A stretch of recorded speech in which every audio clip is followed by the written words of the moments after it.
যে এমপি আপনার খেজুরের টাকা চুরি করে খাইতে পারে, যে এমপি আপনার বিদেশ থেকে আসা গরুর গোশত, উটের গোশত, মানে গরিব মানুষের জন্য বরাদ্দকৃত গরুর গোশত, উটের গোশত চুরি করে খাইতে পারে, সেই ব্যক্তি যে আপনার জাকাতের টাকা আপনার চুরি করে খাবে না, এবং সেই ব্যক্তি যে জাকাতের টাকা আপনার গরিব দুঃখীর মাঝে আপনার সমানভাবে বন্টন করবে, এটার নিশ্চয়তা কি আছে? প্রিয় দর্শক, আসসালামু আলাইকুম। গতকাল রাতে হাসনাত আব্দুল্লাহর একটা লাইভ দেখলাম, যেখানে আপনার বিষয়বস্তু ছিল আপনার জবাবদিহি। মানে উনি এমপি হওয়ার পর ওনার দেবীর দ্বারে কতটুক অগ্রগতি হইতেছে বা উনি কতটুক কাজ নিয়ে আসতে পারছেন। তো সম্পূর্ণ লাইভের ভিতরে উনি কিছু বিষয় উঠে, এর ভিতরে এরকম দুইটা বিষয় নিয়ে আজকে কথা বলা। যেমন ধরেন, আমরা হাসনাত আব্দুল্লাহ বলার আগ পর্যন্ত আমাদের এই দেশের জনগণ কতজন জানতো যে রমজান মাসে আপনার প্রত্যেকটা উপজেলায় সরকারি ফান্ড থেকে আপনার খেজুর বরাদ্দ থাকে? এই কথাটা কতজন জানতো?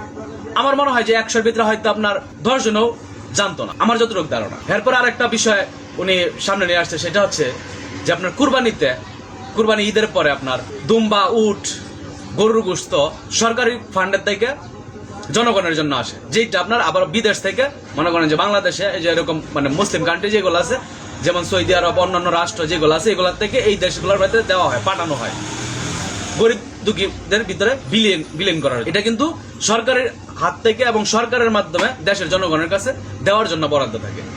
এইটা আসলে এই দেশের জনগণ কয়জন জানতো যে সরকারের পক্ষ থেকে যে আপনার কোরবানিতে আপনার গরুর গোশত, বেড়ার গোশত, দুম্বার গোশত, উটের গোশত পাওয়া সম্ভব বা পাওয়া যায়, বা এটা জনগণের প্রাপ্য ছিল?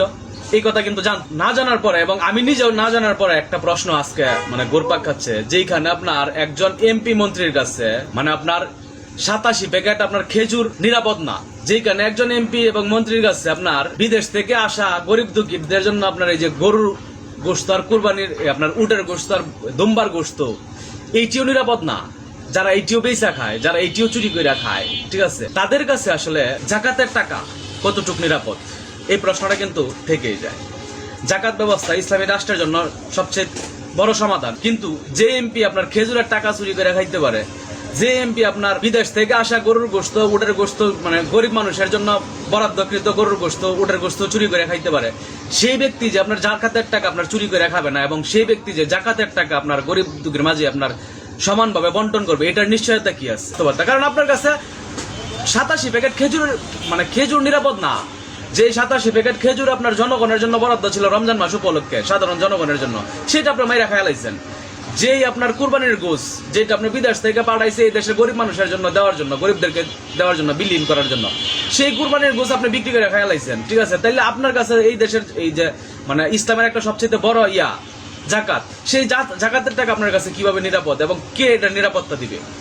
এই প্রশ্নগুলা আসে না? মানে হাসনাত আব্দুল্লাহ গতকালকের এই লাইভের পর অনেকেই হাসনাত আব্দুল্লাহকে নিয়ে সমালোচনা করতেছে, লেখালেখি করতেছে যে হাসনাত আব্দুল্লাহর কাজ কি এগুলা নাকি, যে খেজুর মানে কোন ওয়ার্ডে কতগুলা খেজুর আসছে, কোন ওয়ার্ডে আপনার কতগুলা আপনার কয় মণ আপনার গোশত, জাকাতের গোশত আসছে, ঠিক আছে, ফেতরার গোশত আসছে, এটা কি হাসনাত আব্দুল্লাহর কাজ নাকি? তো এই সমালোচনাগুলো যারা করতেছে, আমি এদেরকে বলতে চাই, এরা হচ্ছে আপনার হয় এর বাবা, নয়তো ওর মা, হয় জাকাতের টাকা চুরি করে মানে ওরা খাওয়ায় বড় করছে, নয়তো আপনার খেজুর বিক্রির টাকা চুরি করে ওরা খাওয়ায় বড় করছে, আর নয়তো এই যে আপনার এই গরিব দুঃখীদের জন্য যে আপনার উটের গোশত, গরুর গোশত যেগুলো আপনার বিদেশ থেকে সদকা পাঠাইছে জনগণের দেওয়ার জন্য, এই টাকা বিক্রি করে, এই গরু গ্রুস মানে আপনার অবৈধভাবে বিক্রি করে ওরা খাওয়ায় বড় করছে। এই জন্য আজকে এইগুলার বিরুদ্ধেও তারা বিরোধিতা করতেছে, ঠিক আছে? এইগুলার বিষয়ে তারা বিরোধিতা করতে দ্বিতীয়বার ভাবতেছেন, কারণ এটা জনগণের অধিকার, এটা জনগণের হক, ঠিক আছে? যে হক নিয়ে তারা মনে করেন যে আপনার মানে প্রকাশ্যে আসার পরেও যারা সমালোচনা করতে পারে, তারা অবশ্যই এটার মানে অবৈধভাবে খাওয়ার পরেই, ঠিক আছে, এই ধরনের সমালোচনা করতে পারে। যাই হোক, ভালো থাকবেন সকলেই। আসসালামু আলাইকুম।